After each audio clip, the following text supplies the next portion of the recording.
Bienvenidos de nuevo a Kaiser Report, soy Max Kaiser. Es momento de hablar con Charles Hoskinson, encriptador y uno de los responsables de un nuevo fenómeno criptográfico, Ethereum. Charles, bienvenido a Kaiser Report. Es un placer estar aquí. En la primera parte del programa dije una cosa que me gustaría que usted comentara. Mucha gente habla de la regulación del Bitcoin y yo dije que, en cierto modo, se trata de un sistema autorregulado, puesto que el algoritmo, el protocolo, constituye la regulación como tal. El ejemplo que utilicé es E equivale a mc al cuadrado. Esa fórmula es lo que es y ningún organismo regulador puede llegar y decir que las cosas no son así. No pueden hacer nada para cambiarlo. Es lo que es. Quien regula el protocolo del Bitcoin es el propio protocolo, con independencia de lo que diga cualquier organismo regulador. ¿Es así? Sí y no. Es así en el ámbito de las criptodivisas, es decir, siempre que estemos dentro de la cadena de bloques y del sector digital. Ahora bien, si nos referimos al ámbito de las divisas fiduciarias, ahí la cosa cambia. La regulación puede tener sentido en el sector del intercambio de arte. Así es. Esa siempre ha sido la membrana que separa ambos mundos. Y es ahí donde hay que centrarse. Me imagino que en origen las criptodivisas tienen su propio ecosistema, de forma que no tengan que entrar en contacto con el mundo fiduciario, ¿no? En el mundo fiduciario, siempre que haya que pagar impuestos habrá necesidad de oferta monetaria. Y en lo que respecta al sector digital, cada vez pueden efectuarse más transacciones. Es el caso de África. En Kenia se opera con divisas digitales como el M-Pesa, así que probablemente asistamos a una relación cada vez más estable entre las criptodivisas y el Estado de Derecho. Hasta cierto punto están teniendo más éxito que las divisas fiduciarias. En fin, pasemos a hablar de Ethereum, que para eso lo hemos invitado.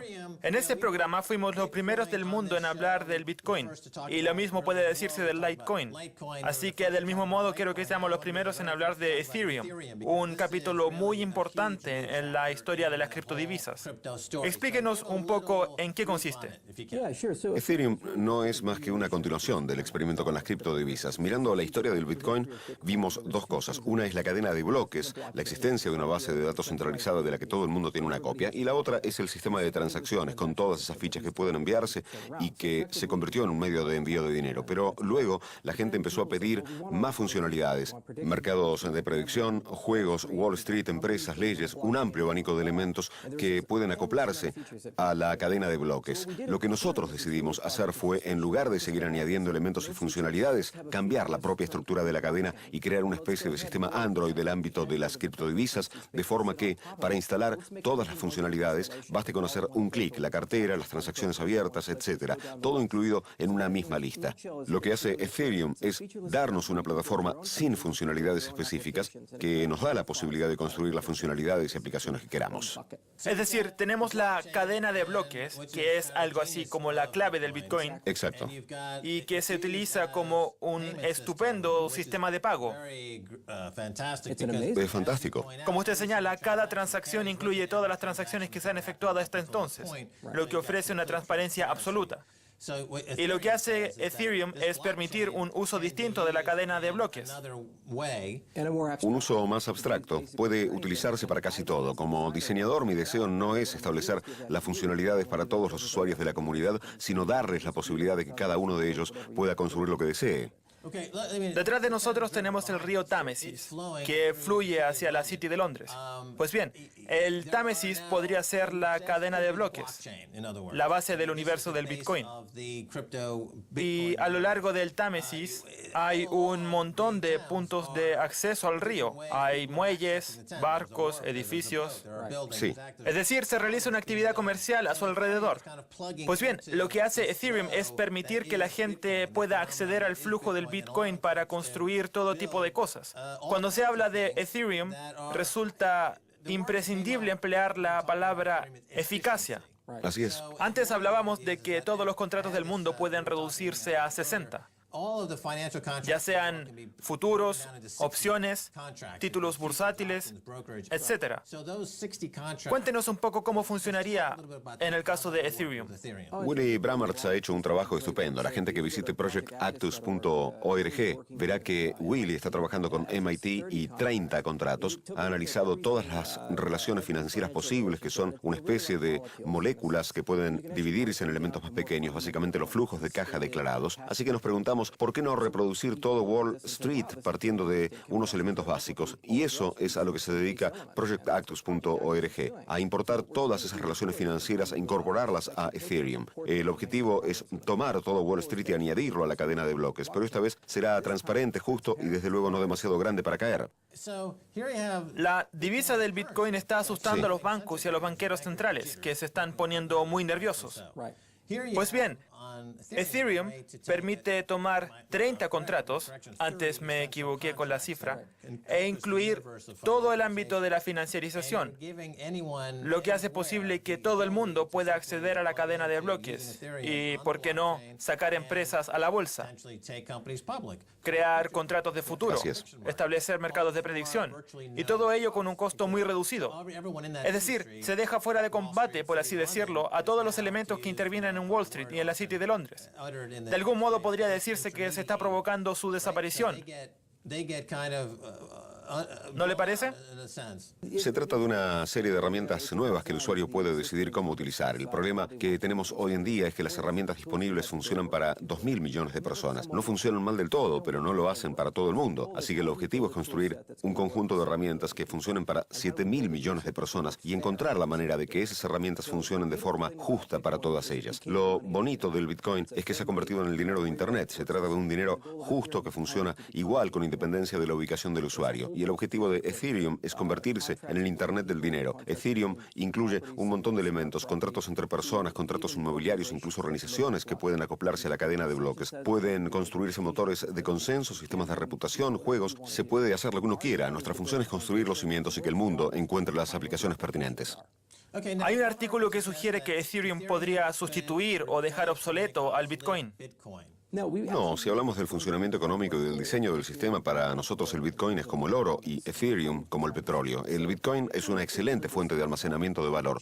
Si se invierte dinero en él a largo plazo, se acaba ganando dinero y nosotros esperamos que siga siendo así, especialmente si tenemos en cuenta el modelo económico deflacionista por el que nos regimos. Ethereum es como un motor computacional gigante al que la gente acopla elementos para hacer las cosas de manera fiable y el combustible que lo alimenta es el Ether, la unidad básica de valor de nuestro ecosistema. Ethereum y el Bitcoin tienen diferentes usos, así que creo que pueden convivir en armonía. Roger Ver dijo hace poco que ambos se complementan. Se complementan. Así es. De acuerdo. Usted es encriptador. Antes del Bitcoin existía una cosa que se llamaba criptografía. Sí.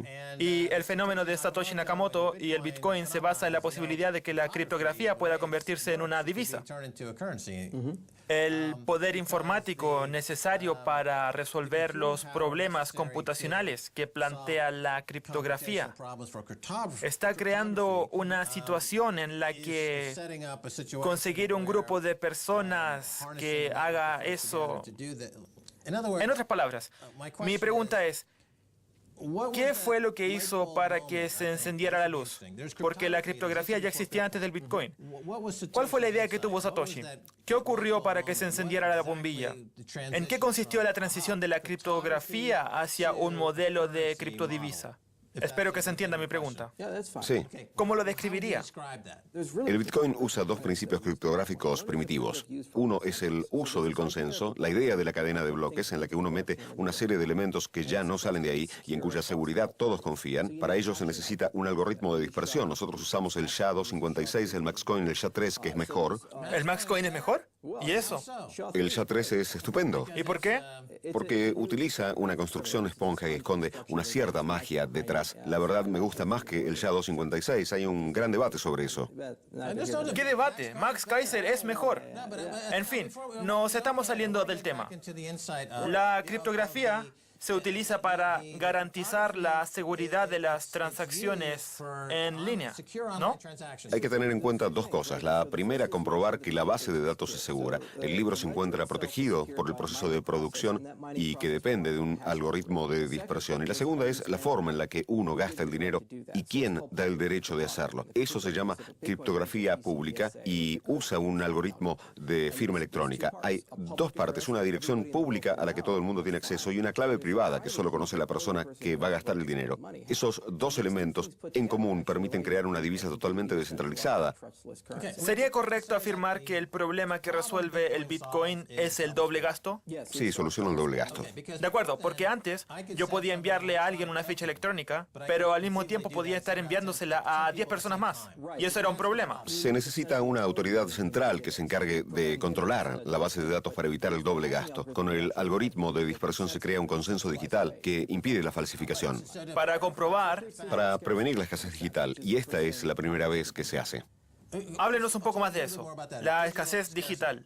Cuando una base de datos está protegida por un consenso, no hay nadie del ecosistema que pueda manipularla ni que pueda introducir dinero en el sistema. Y cuando se tienen fichas en una base de datos, esas fichas son limitadas, no se pueden reproducir, tienen la misma propiedad que el oro y eso lo hace único. Nunca antes se había hecho algo así en el ámbito digital. Las fichas son los bitcoins. Exacto.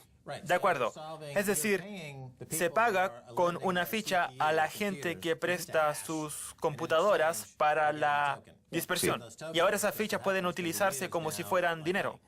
Por eso era un experimento. Cuando se construyó por primera vez, las fichas no valían nada. Se podía comprar una pizza con 10.000 fichas y ahora mucha gente es millonaria como consecuencia del aumento de su valor. ¿Por qué? Porque hay escasez.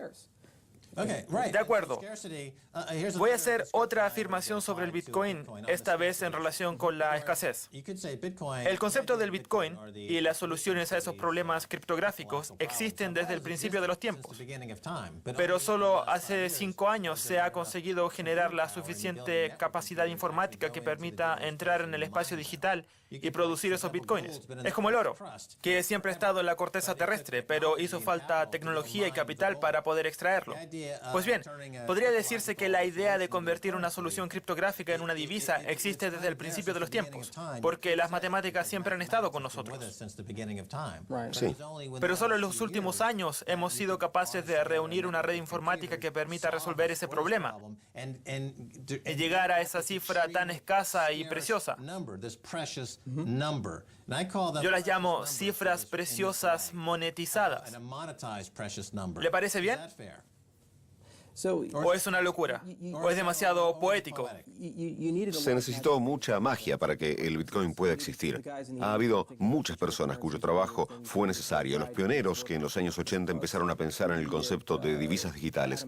Wei Dai, Alan Back.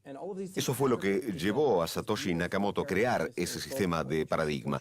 Eso es algo que ocurre constantemente en el mundo de las matemáticas. En su demostración del teorema de Fermat, Andrew Wiles tuvo que citar a un montón de matemáticos anteriores cuyo trabajo previo le permitió lograr su objetivo. El Bitcoin es la culminación del trabajo de muchos y nosotros deseamos que Ethereum se convierta en el siguiente nivel. Hemos estudiado todo lo que se ha hecho en el ecosistema del Bitcoin, todas las innovaciones y fracasos y hemos dicho, ahora que lo sabemos todo, vamos a construir el siguiente nivel y después vendrá alguien que construya el siguiente nivel al nuestro. Por tanto, el valor intrínseco del Bitcoin y de Ethereum reside en la escasez. Sí, reside en la escasez, pero también en la red social establecida en torno al dinero. Pero la escasez es algo de lo que hace eco muy poca gente. La gente da por hecho que los números son infinitos, pero en este caso no lo son. Porque estos problemas necesitan un montón de computadoras que los puedan resolver. Y eso se traduce en escasez. En fin, tenemos que irnos.